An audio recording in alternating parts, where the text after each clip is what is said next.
Hello, everyone, and welcome to this introduction to this week's podcast. Lindsay Chervinsky is back. Oh, how I have missed Lindsay Chervinsky, and I know you have too.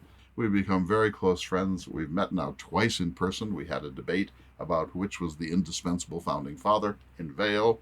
And then at Weems in the northern neck of Virginia, we had a conversation about the founding fathers and religious liberty, a huge and important and growingly important conversation in American life these days. I will predict that the Supreme Court reverses the 1960s case which prohibited prayer in schools. I believe that is about to happen in the next term or two. It's so great to have her. We did 10 books on the American Revolution. She had nominated 10, I nominated 10. I didn't know whether this program would be as interesting as it was, but it was.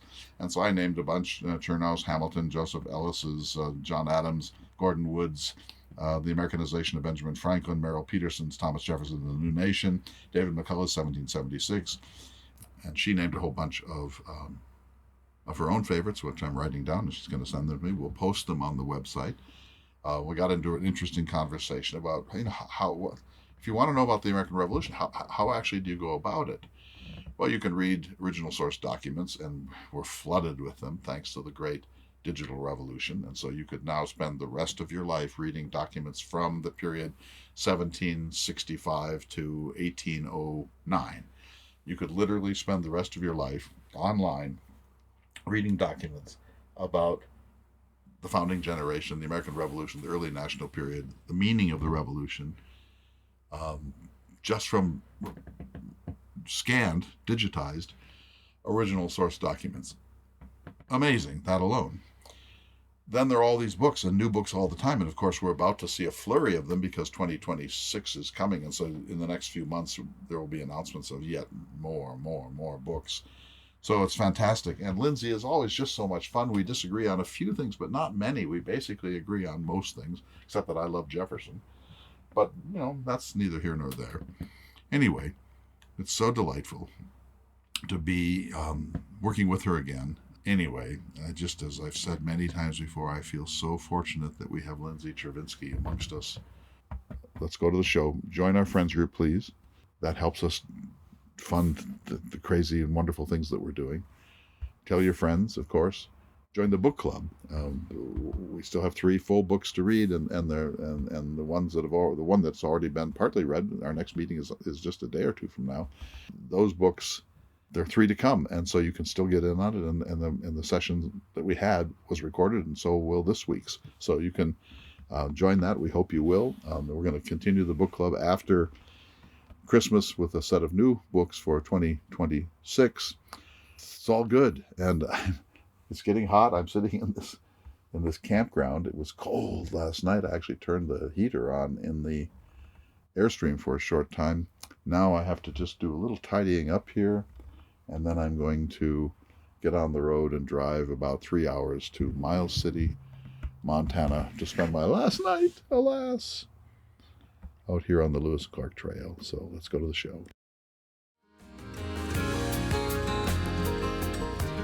Hello, everyone, and welcome to this special edition of Listening to America with Clay Jenkinson. Across from me is my friend Lindsay Chervinsky. I think you're at the office today, are you? I am. I am at the George Washington Presidential Library at Mount Vernon.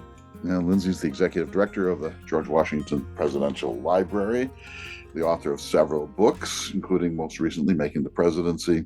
We've missed you on this program. I've been crazy on the road all summer. Your life just gets crazier and crazier, especially with the 250th birthday of the United States coming up on July 4th, 2026.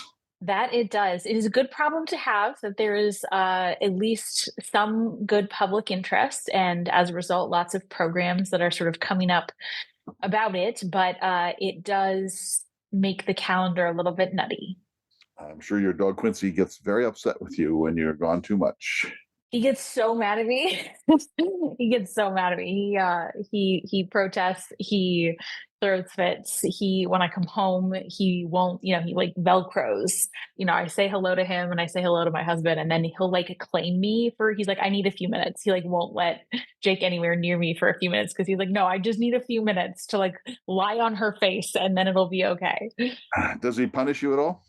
he doesn't punish me. He's incredibly loving to me, but he does he pouts and he becomes much more anxious when I get back. So you can see the difference in that he's much needier. No, of course. That's how love works, right? All right. Our subject today is 10 books about the American Revolution. A listener suggested this question, and here we go. I'm really interested to see what you have to say. But before we start, a couple of things. First of all, Lindsay, today we're recording this on August 18th, 2025. Today is the birthday of Meriwether Lewis. And since I'm on the Lewis Clark Trail, I can't help but bring that up. Yes, he had 3 birthdays in the wilderness. And then the second one in 1805, he wrote something that I just want to read to you because it's just so great. He was very hard on himself. And here's what he said. Does this relate in any way to you? It certainly does to me. This day I completed my 31st year and conceived that I had in all human probability now existed about half the period which I am to remain in this sublunary world. Great word. I reflected that I as yet done but little, very little indeed, to further the happiness of the human race, or to advance the information of the succeeding generation. I viewed with regret the many hours I have spent in indolence, and now sorely feel the want of that information which those hours would have given me had they been judiciously expended. But since they are past and cannot be recalled, I dash from me the gloomy thought, and resolve in future to redouble my exertions and at least endeavor to promote those 2 primary objects of human existence by giving them the aid of that portion of talents which nature and fortune have bestowed upon me, or in future to live for mankind as I have heretofore lived for myself. A little gloomy. Okay, Meriwether Lewis, and yeah, very hard on himself. But basically he's saying, I should be a lot better prepared. I'm doing Linnaean classification of animals. I'm doing latitude and longitude. We're making maps. I'm taking down vocabularies of indigenous people. I'm writing about minerals and landforms and whether this countryside that we're wandering through will be suitable to agriculture. And it's like, why didn't I prepare better for the first 20 some years of my life? We all feel that, right? We do. And I think we all sometimes, well, actually, I don't know that we all feel this way. I think this is a certain character trait where we reflect back and rather than saying like, okay, well, I think I should have done something differently, let me learn from that, which is the positive learning reflection.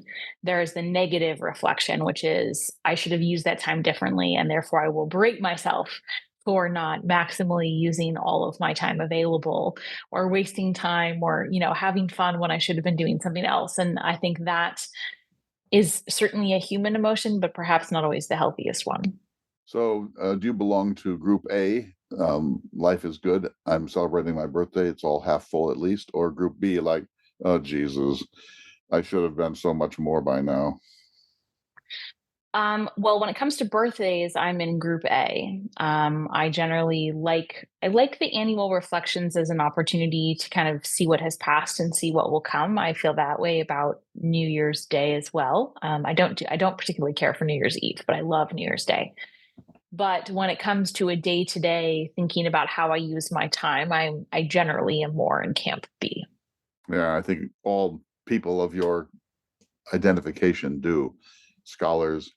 I mean, just the books we're going to talk about, I will freely admit I have not read every page of every one of the books that I am mentioning. It would be nearly impossible to do that. And I've picked a few. You've picked probably some of the same, some others about the American Revolution. But when you think about, forget the 250th birthday, which is about to happen, the books of the last 50 years on the American Revolution you could spend the rest of your life reading them and you would not be sorry you did. So before we go out to the books themselves, I want to ask you one more question, and that is that I saw Ken Burns on media. He's everywhere right now because his epic documentary on the 250th birthday is about to, as they say, drop. He said this in an interview, that the American Revolution is the most important event in human history since the birth of Christ. And when he said that, my head began to spin. I thought, well, first of all, when historians make those kind of gigantic assertions, it's always a mistake, right? Because it's always a mistake because history is long, complex, crazy. Everyone sees it differently. But we take his point that he says that this is the time when humans stop being subordinate to higher authorities, some of whom claim to be ruling by God's will, and for the first time in human history really took it upon themselves to believe that they were sovereign and could settle their public lives collectively in a rational way. What say you to a big claim like the one that Ken Burns has been making? Well, I generally shy away from big claims myself because I feel like it's so easy to poke holes in them. Just like I generally shy away from making predictions because it's so easy to be wrong, especially as a historian when you're not trained in it. You're trained to look the other direction. But I think the point at what he's getting at, that the American Revolution in of itself is a very important event for our nation, but what came after is in some ways more important because it started an age of revolutions, of which there have been many cycles in the last several hundred years, multiple centuries. It sparked a revolution of ideas. It sparked a new type of government. We have now, most of the governments in the world have regular elections. That was not something that was regularly done at the time. And so I do think that in terms of its impact, we can measure it far beyond what actually happened in its event. And I like the idea that he's forcing us to think that way because that is the so what of this historical study. I believe very strongly that when we're talking about history, we should always answer the question, so what? Why does it matter? Why should we care today? And for me, at least, it's not enough to say, well, we need to understand exactly what happened. I need the next sentence. I need to know why. Why is it important that we understand? And I think in a lot of ways, this is sometimes the difference between academic and public historians. Is academic historians are often content to study not all of them. I don't want to paint too broad of a brush, but they're often content to study the past for the sake of the past. And public historians have to make a compelling case to the public about why they should give their precious minutes or their dollars and pay attention to this thing. And as we are coming up on our 250th, the so what of the American Revolution is essential. And that is, I think, what Burns is pushing us to think about. So let's go to the first book. You name one first. Well, let me do a methodological explanation. There's a How couple of Lindsay different. chose her books. Yes. And I'm going to cheat at several different times here. I knew you would. I So knew you would cheat. I knew you would cheat. And I knew I you would am also have to do the providing methodological explanation. I'm providing a surplus of suggestions for people. So the listener that wrote to us, and I was trying to find the message beforehand because I wanted to credit their name, but I don't know if it was in social media or email. So I apologize to dear listener who had written and said, do we have any recommendations on books on the American Revolution? And I thought, oh, this is a really interesting 10 things topic because we're going to be heading into it. And there's so many different ways that one could go about doing it. You could pick the books that you think are the 10 best, which I did not do, or you could pick 10 that I think are excellent, but get at different parts of the revolutionary story. And I wanted people to be able to come at it from different ways. If you're interested in the war, great. I have one of those. If you're interested in people on the home front, great. If you're interested in people at the periphery, great. So that was my approach. So I'm going to start with the first one, which is I'm going to pick what will be the Rick Atkinson trilogy. I think it will be the most robust overview of the war when it is done. I think that the writing is quite good. He writes beautifully about military subjects while avoiding the cliche in a way that is not boring, which can be incredibly difficult to do. He's an incredibly conscientious researcher, and he also happens to be a stellar human, which is not always the case when you have names that have won multiple Pulitzers. So he has a 3-volume history of the revolution, not quite finished yet. I think 2 volumes are out. Yes. Why is he important? In other words, like I can hear a listener thinking, "Oh, great! The first nomination is a 3-volume study of each one is 600 or 700 pages long. Great! Can't wait to start that." So I think he is important for a couple of reasons. One, he has written about war for decades. Both he had a World War II trilogy, but then before that, he was actually embedded with generals in Africa and in the Middle East. And that brings a unique approach to military leadership when you have seen it across centuries, being able to understand strength, weakness, strategy, and tactics in a way that I personally could not write about because I don't have that firsthand knowledge. I think it's also valuable to have this behemoth trilogy, and 600, 700 pages might be a little generous on your part. I think they're actually longer than that, so that there is a comprehensive record. And he was one of the first people, for example, who got access to the King George III papers in Windsor Tower through the Georgian Papers Project, which Mount Vernon was a part of, as was Omohundro, the Omohundro Institute, and of course, King's College. So he has materials in there that are new, that hadn't really been included before. But having a comprehensive study like that is a gift to future generations of scholarship, because it can be a starting place for them as they're trying to understand this huge event. Yeah, we need to take a break, Lindsay, but when we come back, I want to ask you one more question about Rick Atkinson's books, and then we will move on to my first nomination. You're listening to a special edition of our program, Listening to America, and it is such a joy to have Lindsay back after a few weeks, even months of hiatus while I've been wandering the country. We'll be back in just a moment.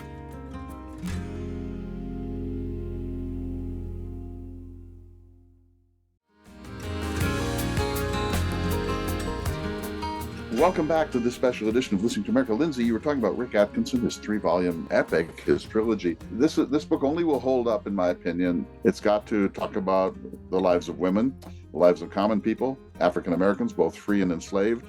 It has to talk about Tories. It has to talk about the internal civil war that occurred during all this time. It has to be sensitive to all sorts of subjects that would not even have come to the mind necessarily of a historian in 1948. Does it pass that test that it's not going to be denounced by African American scholars or feminists or people who believe that the common person is not being adequately examined? It does. I think one of the incredible attributes of this work is the scope of the research and the scope of the archives, that includes common soldiers and their letters, that includes loyalists, that includes people who were undecided, that includes women, and that's women from camp followers all the way up to Marie Antoinette.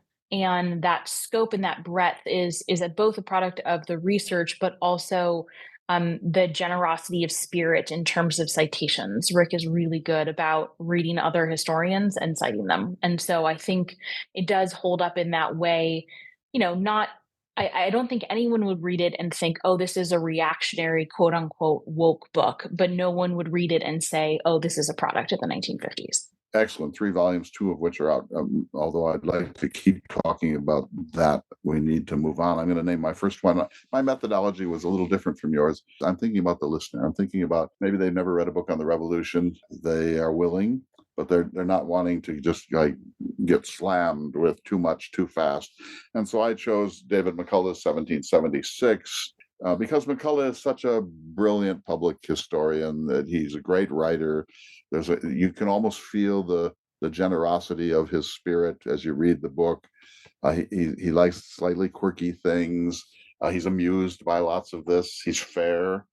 I think his work is what I would call secondary scholarship, not primary scholarship. It's a synthesis, but still, it's a really good start if you want to figure out what happened in 1776 and you want to be able to get through it in a reasonable amount of time. I'd start with David McCullough. I think that's a great choice. I think that volume was really important when it came out, because it challenged writers to think a little bit differently about how they were telling these stories. And we often look at a war, and it's hard to break down into what happens in a year. And that is a very interesting practice. It has now spawned a lot of other books. There's 1774 by Mary Beth Norton. There's 1775, which is coming out by Ed Larson later this year. So it has, I think it kind of sparked this renaissance, if you will, of thinking about the importance of a year and what that means. But he is a beautiful writer, and you can tell that he loves this subject and he loves the reader. And that is a wonderful attribute for a writer. It is a great attribute for writer. I met him. I had lunch with him once. We testified before Congress to try to save the NEH, the National Endowment for the Humanities, on one of the last times that it was on the chopping block. Just want to give you just a quick quotation from David McCullough, everyone. See if you think this is true, Lindsay. He says in The American Spirit, had they taken a poll in Philadelphia in 1776, they would have scrapped the whole idea of independence. A third of the country was for it, a third of the country was against it, and the remaining third, in the old human way, was waiting to see who came out on top. Is that fair? I think there's a fair amount of evidence that has demonstrated. Well, first of all, the one third, one third, one third quote that is often attributed to John Adams was actually John Adams talking about the French Revolution in the 1790s. So it is not John Adams talking about 1776. And I think probably in Philadelphia, more Americans were in favor than opposed. So I'm not sure the outcome is correct, but I do think the spirit of what he's getting at, that this was never a guaranteed thing, that we can't read history backwards, and we can't assume that because we know how it turned out, they knew and therefore would be confident in its outcome, is a very important one. In addition to that, I think for the person who's listening, who is not an expert, who's not a professional historian, many Americans think, well, the American people in 1774, 75, 76 rose up as unanimously and expelled the British overlord. And you've known from the minute you began reading about this that that's just not true. That there was a lot of diversity of opinion about what, and there were. And he says a third of the people were waiting to see how it came out. I wouldn't have said that. I would have said a third of the people were just minding their own business in Georgia and North Carolina and South Carolina and Vermont, and it was a faraway thing for most of them. Their daily lives were not much touched by it. I think that's true. And I think that is something that can probably resonate with people today, that as we are facing historic moments, there are a lot of people who are very involved in one way or another on various sides. And then there are a lot of people who aren't paying attention to the news and don't really read a whole lot of it and are just living their day-to-day lives. And finally, just to say about David McCullough, of course, he's the voice of the Civil War, and he added so much to Ken Burns' epic on the Civil War. That's really when he became a national figure that was sort of a household name, along with Shelby Foote. He also wrote John Adams. He kind of belongs to your camp because he was going to write a joint biography of Adams and Jefferson, and about halfway through he thought, oh, no, not Jefferson. He's a contemptible hypocrite of slavery. And Adams is so refreshing. He tells us everything he thinks. He's so open. He's the kind of person, he's like us. He's just like us. And so I, of course, resent that. But I do think he was right that his Adams book is also a really good book. It is. It's a fantastic book. And, some historians have taken umbrage at certain things about it, and I obviously felt that there was more to say, or I wouldn't have written a book about John Adams myself. But for something like that, for something like Hamilton, that so captures the American attention and captures the American imagination and brings more people into history, I will never, ever say that that's a bad thing, because if it gets people interested, then that is the goal. Something else I love about McCullough, and then we'll move on, it's his attention to details that have not been particularly spotlighted by previous historians. And the same is true of John Meacham. I'm not a big fan of his book on Jefferson, but he or his research team found all sorts of anecdotes and moments in Jefferson's life that I had never read before in a lifetime of hard reading. I love it when a historian does that, when they find things that are new to the world, that are not just new, but somehow illuminate their broader thesis.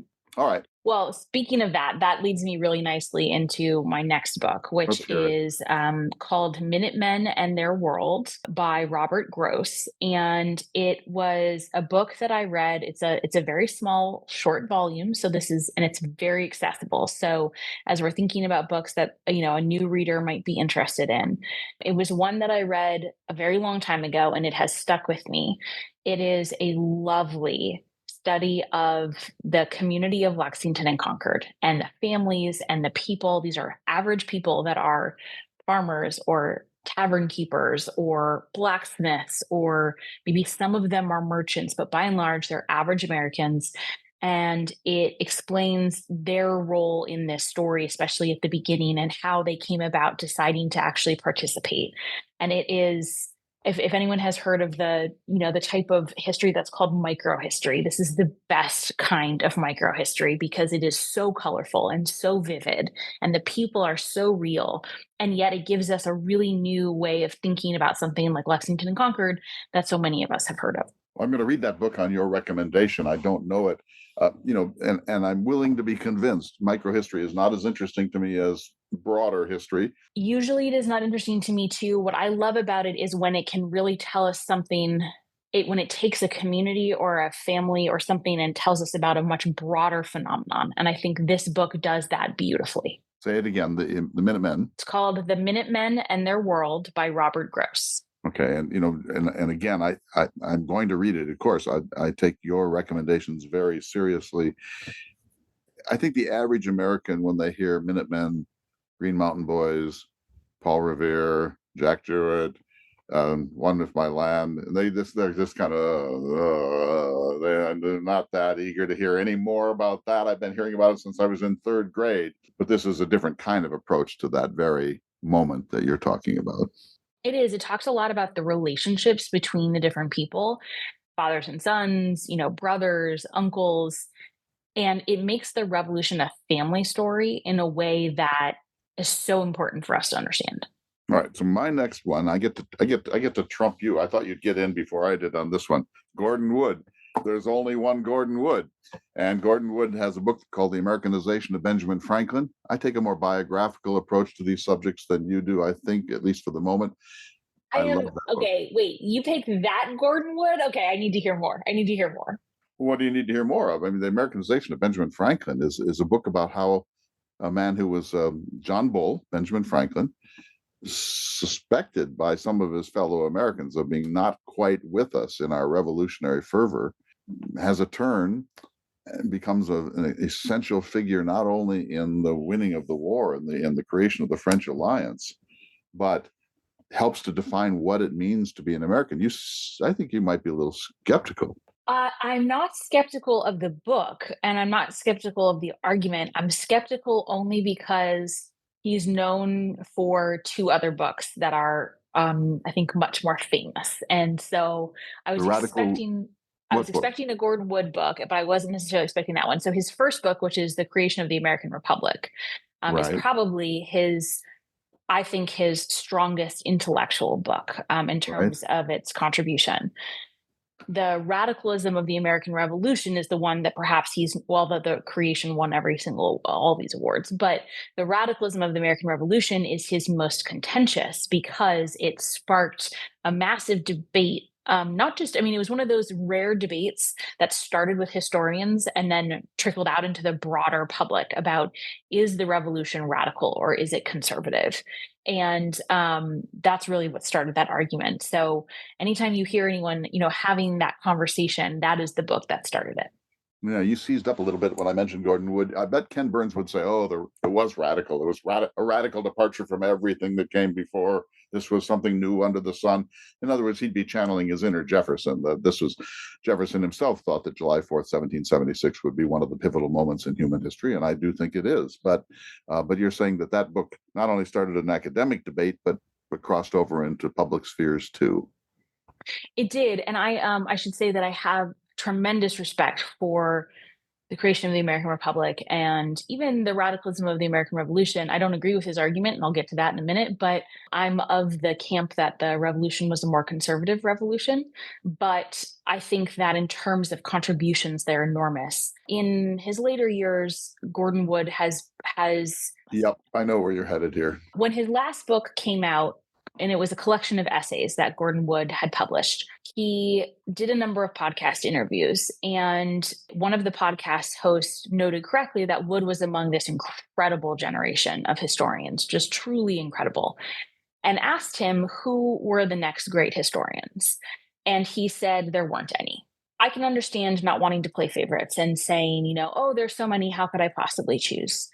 But there are some great historians that are coming up. And so I think that is unfortunate that is sort of what his legacy has sort of become, when so much of the early work was field defining, history defining, and simply extraordinary. Well, fair enough. I mean, there's a bit of inside baseball here. I mean, this is something the average person in the public has no interest in. No. He said an arrogant thing. There's a certain arrogance to him. There's an imperiousness. I think there's a sense of deep historical entitlement in Gordon Wood. I think he earned it, by the way. But I do think that would be a kind of a silly thing to say, given how much extraordinary work is being done by young scholars like you all around this early national period. But fair enough on that. All right, your next one.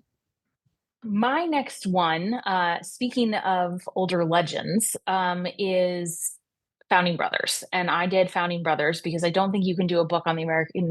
Can't do a list of books on the American Revolution and not include something by Joe Ellis, and I think Founding Brothers is his best book for Wow. a So public I audience. did not know that you had nominated Joe Ellis.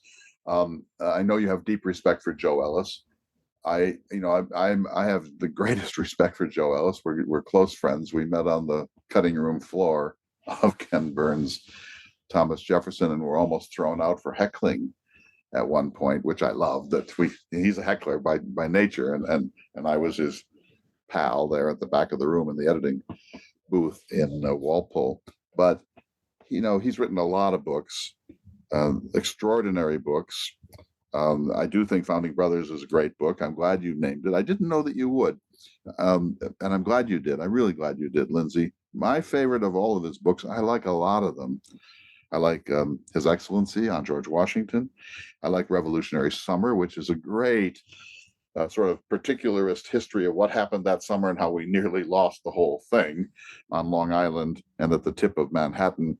It has some great stuff on John Adams, too. But my favorite of all of his books is Passionate Sage, the character of John Adams, your own person. Now, you probably have way too much knowledge of John Adams to share my childlike delight in that book. But in my view, it's the best reading of the Jefferson Adams late correspondence that I've seen.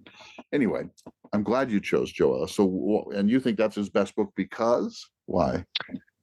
Well, I think one of the things that so captures our imagination about the revolution are these people. If you had a bunch of boring leaders, then it would be a much less entertaining period to study. And there are periods of American history where you have momentous events and you have boring leaders, and there's a reason they don't necessarily rise to the top for readers, for the American public.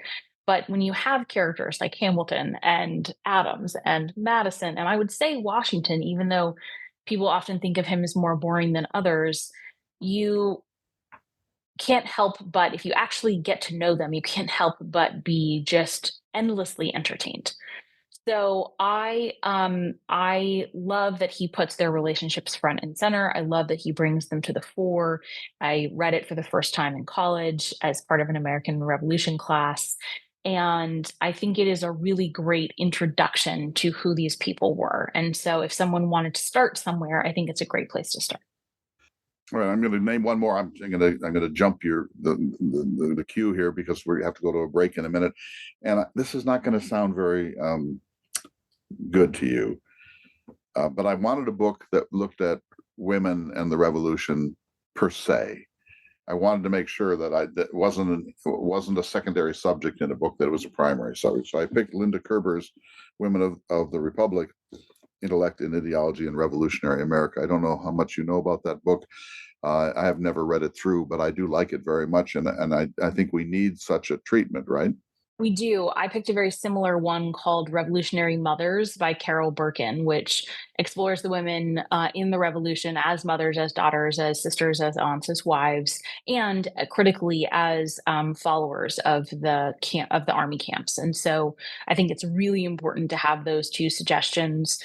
Kerber and Birkin are sort of legends in the American history, especially in women's history, and those books are very accessible. And they really need to be part of the discourse because it's Yes. so easy. Founding fathers and these founding brothers, and there's just an automatic structural patriarchy in the way that we have thought about Hmm. this subject, and it's way too late in American history for us to continue playing that trope. Agreed. We need to take a short break. I'm having so much fun here, and we've mostly agreed, which is shocking. Lindsay Chervinsky at the Mount Vernon Library, the Presidential Library, now the executive director, the author of 2 splendid books, more coming. People are just going to try to use you up in the next 5 years, just media all the time, every conference, every talk. It's a fabulous thing to be so much wanted, and it's also, of course, a pretty considerable form of exhaustion and burden.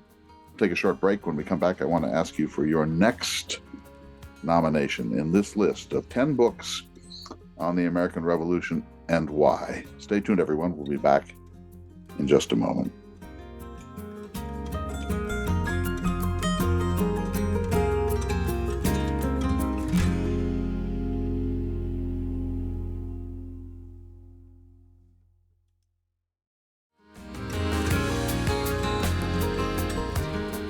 Welcome back to this great special edition of Listening to America. We began by talking about the birthday of Meriwether Lewis and Ken Burns' view that the American Revolution is the most important event in human history since the birth of Jesus, which is a huge, huge kind of inherently ruinous thing to say, but one that does provoke consideration. So then I thought, well, what's more important? Well, the Renaissance. I mean, how about that? How about the printing press and all that followed? How about the Enlightenment, which is, in a sense, a bigger issue than the American Revolution? The American Revolution is a subset of that. I think Craig Nelson is somebody whose work I really love. He wrote a book on Apollo 11 called Rocket Men. He has Thomas Paine. I don't know if you know that one, but Craig Nelson says, no, July 1969 landing on the moon was the most important event in human history. And so, choose your poison, right? This is kind of a silly game. It's like, who's the most important founding father? Oh yeah, we've had that debate. Yes, scoundrel. All right, so name your next text, your next book. My next book is American Scripture by Pauline Maier. No. Oh, how dare Did I you. steal one? No, I don't like that book, but go ahead. Okay, then we'll disagree. So first of all, disliking Pauline Maier is going to get you tarred and feathered in most historic circles. Tough. Because she is she unfortunately passed way too early, an unbelievable historian, and wrote things that now we consider to be, of course, someone needed to write that, and at the time they had not been written. So American Scripture by Pauline Maier looks at both the international audiences for the Declaration, the purpose of them, as well as the history of petitioning that led to the grievances in the Declaration. So helping readers today who, we have a very different political tradition, helping readers understand what that looked like. Why would you have a list of grievances? Why would this be considered to be a very standard form of political discourse? And it also critically looks at all of the other types of documents and other declarations that other states and towns and localities published around the time to really make the argument that the Declaration was one of a body of statements that was expressing the American will and the American participation in this political tradition. It is short, it is beautifully written, the prose is lovely, and I think it's excellent. And maybe it's the marketing of the book, but it rubs me the wrong way. It's the de-uniquing of the Declaration of Independence. Oh, there were other ones in Georgia and all over the country, and Jefferson was working from a tradition and set of conventions, and he had all this in front of him, or at least he'd read all this, and there's nothing particularly original about what he did. And I agree with all of that, Lindsay. I agree with every bit of that. And of course, your man John Adams has a great moment here too, because when Jefferson later in his life, when they were good friends again, was accused of plagiarizing parts of the Declaration of Independence, Adams wrote him and said, "This is nonsense. No one would believe this. Everyone gets it." And then to his other friends, he said, "Yeah, Jefferson was, he was basing this on a lot of other stuff that was out there at the time." And so both of them at times had two faces in the way that they corresponded with each other. But I agree with her thesis. But I dislike it for a number of reasons. For one thing, it was part of the anti-Jefferson movement, which has now reached a crescendo, making him less central, less important, less on the pantheon.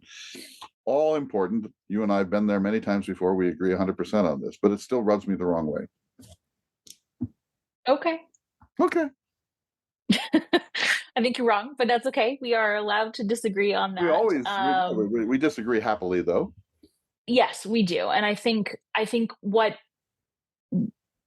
now might be considered to be sort of standard practice of de-uniquifying or decentralizing Jefferson, when she wrote it, it was a much more transformative argument. It was early in that tradition.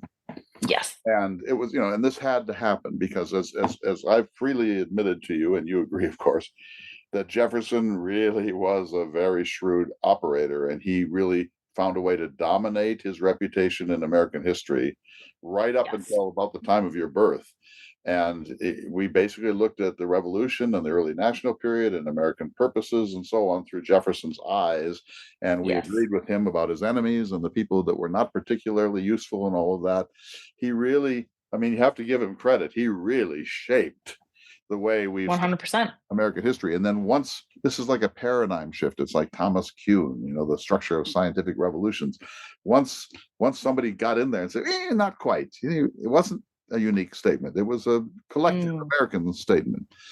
Hmm. Once people began to go after the unification, if we're going to coin that word, of Jefferson, the floodgates opened, Yeah. and they have really re-centered Jefferson in American public life. I think that is right. And she was towards the beginning and shaped how a lot of people thought about the Declaration in a way that, I think is still very much relevant today. Well, let me name my next one, my dear friend Lindsay. This is going to shock you, maybe. Ron Chernow, Alexander Hamilton. So why that one by Chernow? Well, I like his Washington a great deal too. By the way, I do not like his Mark Twain. Mm.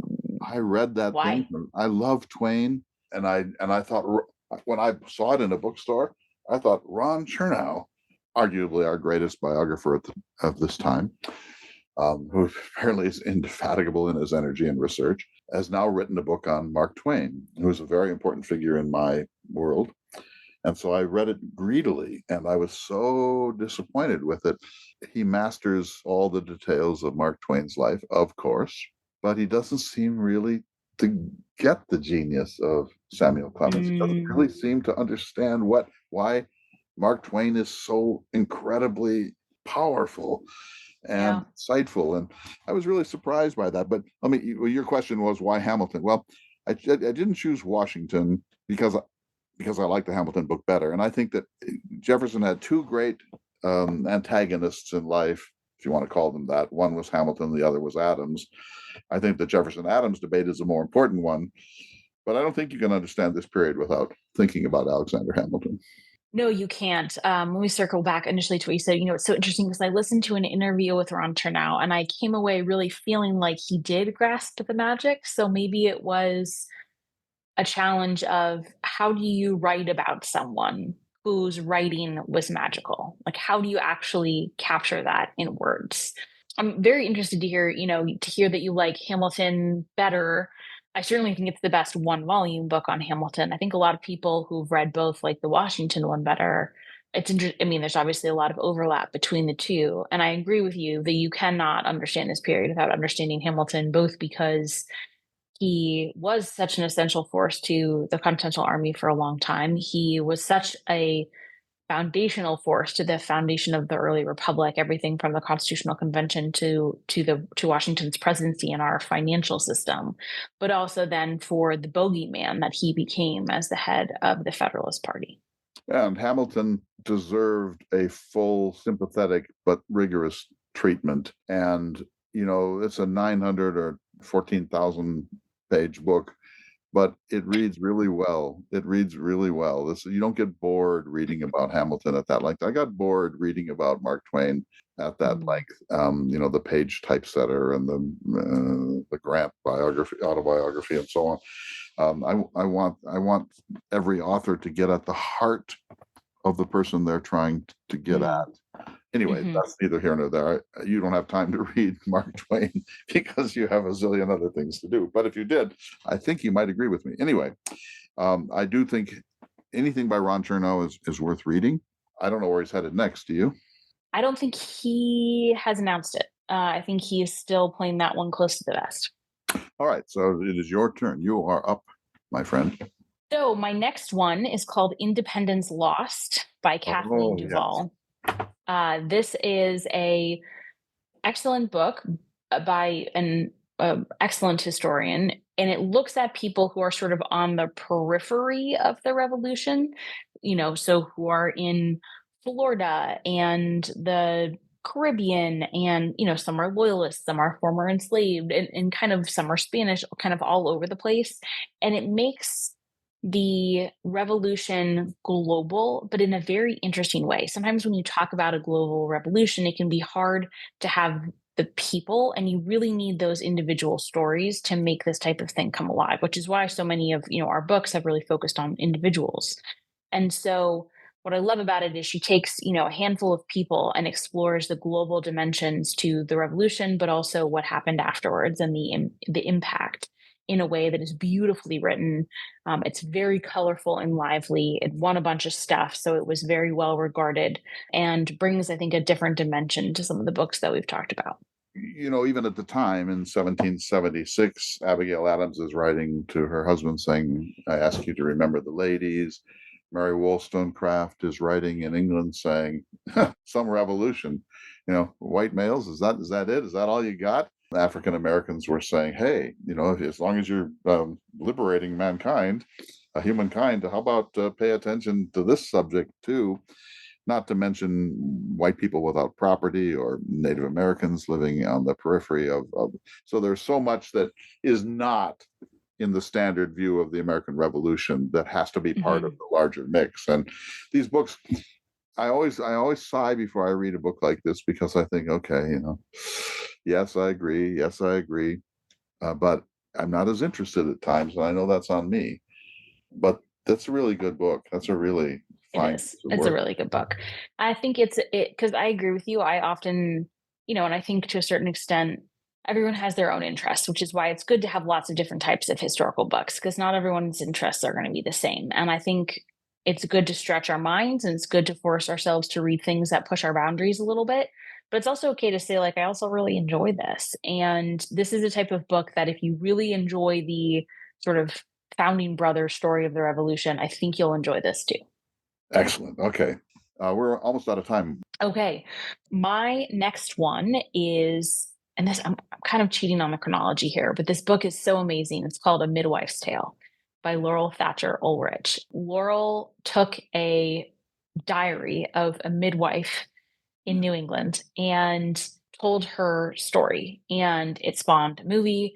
There was a novel that recently came out, sort of based on it.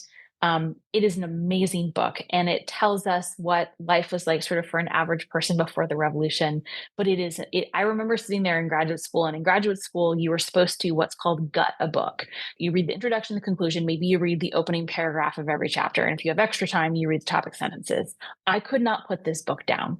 It is an amazing story.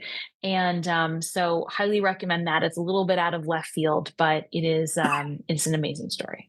The Midwife's Tale by Laurel Thatcher Ulrich. All right, I'm going to order that today. All right, so just a couple, we're basically out of time here, Lindsay, but Yuval Levin, someone whose work I admire.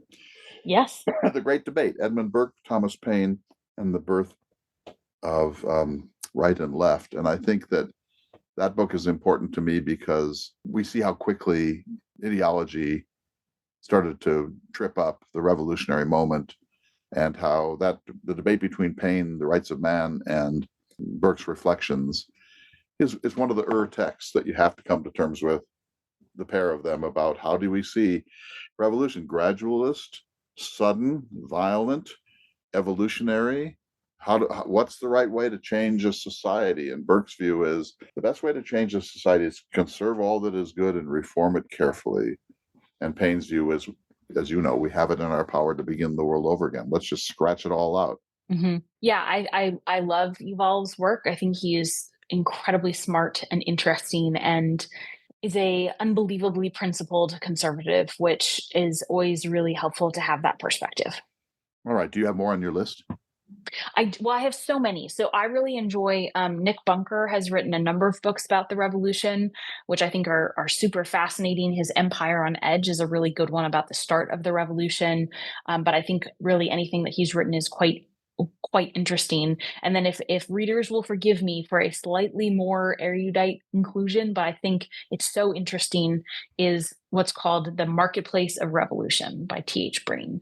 And it is T.H. Breen was another one of these, massive intellectual historians, just absolute powerhouses, changed the game. And his Marketplace of Revolution looked at the stuff that Americans bought from Britain, looked at what was called the cult of monarchy, the things that they bought to demonstrate their Britishness and why the stuff was so important. And so as we head into a constant conversation about tariffs, as we think about the things that we buy, this is kind of the introduction of the argument of, putting your money where your mouth is, or letting your wallet speak for you. So it's not necessarily as, I think, colorfully written as others, but the argument is so essential.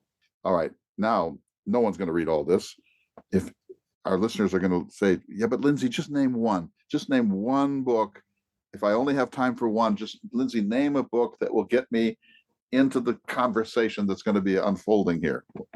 I know I wish they could see you. You're frowning. I'm grimacing. You're wincing. I can't pick one. I know, but you have to, because the average person's not going to read 5 books. I know, but they can pick what's interesting to them and then pick the one that we chose. No, but you still have to do this. I'm going to name mine. You name yours. Okay, you go first. See, it's not so easy. I don't want to say Creation of the American Republic, because I think it's a little bit too erudite for most readers. Yeah. I'm sorry, I'm gonna go with McCullough and just say start with 1776 and then you'll get the bug. What say you? I'm gonna do one that I left off the list, which is Glorious Cause by Robert Middlecoff. Which, if you have to have one volume on the Revolution, I think that should be it. And there's no hoary chestnut from 1942 that still holds up? Oh, I mean, there are. The Stamp Act crisis by the Morgans is still legendary, and started, I think, a new age of revolutionary books. But I was trying to pick one volume. Of course, no, I'm not quibbling with your choice. I'm just saying we're talking about a lot of books that have been written in the last 40 years, a lot of them written in the last 10 or 15, and yet there was a very distinguished historiography on the Revolution before that, but it was still pre-cultural revolution in America, so lots of omissions. The almost anything by Edmund Morgan was ahead of his time. Oh my, he's fantastic. Yes. I love and he's often brief. The Stamp Act Crisis is a short book, but it was written by he and I think his wife, and it is, if you want to go with an Edmund Morgan, that's a good place to start. All right, Lindsay Chervinsky, my dear friend from across the country. It's how delightful to just see you. Thank you. We've got other topics coming. People should write to us and suggest things. If you will send me that list, I will then send my list to the website, and they'll all be there.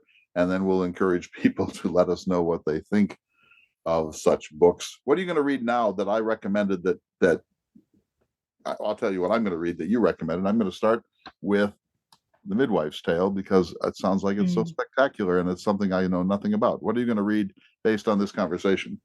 It's amazing. So I actually haven't read that book by Yuval that you mentioned. I've read some of his other stuff. I might read that, or I might go back and read the Thomas Paine book, because I probably should do that before the anniversary of Comic Club. Craig Nelson is just so wonderfully wacky. I just love him. And so I think you're going to like it. We'll see. But anyway, let's agree to read it. Then sometime before Christmas, we'll do a conversation about how well we liked Craig Nelson's Thomas Paine. Okay. To all of you, we'll see you next week for another important edition of Listening to America.